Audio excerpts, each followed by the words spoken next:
My name is Cris Willis, and I am a retail coach and consultant. I started out in retail 27 years ago, came into the family business that had been in business for over 100 years. Still, this year will be 144 years of our family business, and we were the fourth generation to come in and take over. And from that, and from 27 years of running that business, I am now consulting and coaching other retail store owners. When COVID hit, the changes I saw immediately in the industry were that all of those retailers who knew they needed to be embracing social media, who knew they needed to have more touch points with their customers, but they were afraid, they didn't have time to figure it out. All of a sudden, lockdowns came and they had time and they jumped on it. I saw so many retailers jump into the new era of Facebook Live and Instagram selling and e-commerce and updating their websites, and I was amazed at how fast people my age and older embraced social media and jumped on and got on board.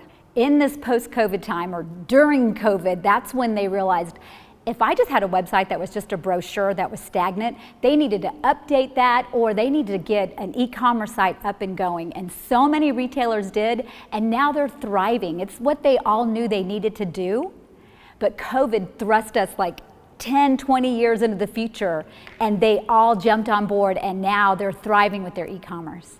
Right now, when it comes to sourcing your merchandise, just like the retailers had to jump online, so did the vendors in the shows. All of the shows, all of the showrooms, all of the vendors, all of the sales reps have embraced online showrooms, and most retailers are shopping more online than they ever did, even though it's still so important to come to the shows and they love it, but there's a balance between that right now.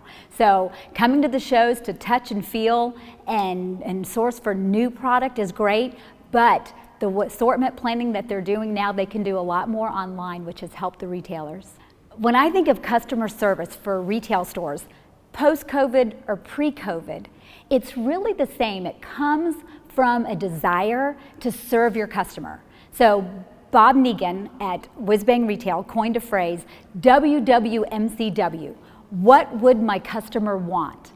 And whether we're in COVID or pre-COVID or post-COVID, we all need to think that way. What would my customer want? So no matter what we're facing, if we're facing lockdowns, if we're facing new safety protocols, if it's all done out of desire of what's the best for my customer, then your customer service is going to be on point. When it comes to marketing, marketing is actually just the sum of all the activities that your business does. So many retailers were only focused on what they did in their store. And again, when COVID came and lockdowns came, they had to realize there were other touch points, other ways to reach out to their customers. And we've become much more omni-experiential. And so what the retailers need to realize is that they need to offer that same great experience that they do in their store.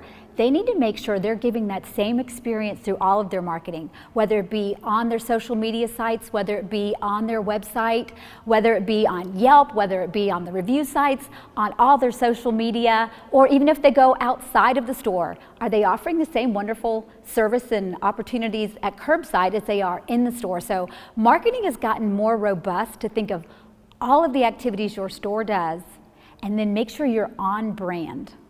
Time management is something that retailers struggle with. So one thing I try to tell them is realize you can't manage time. There's 24 hours in a day. You can't make more time. The only thing you can manage is yourself and the work you do in that time.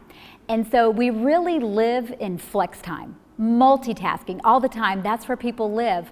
But when I coach retailers, I'm always coaching them to schedule their focus time. And if they will get disciplined and focus on the things that will move their business forward, and if they will schedule their focus time into their life, and if they'll focus on their free time and schedule that into their life, then the rest of it is kind of your flex time.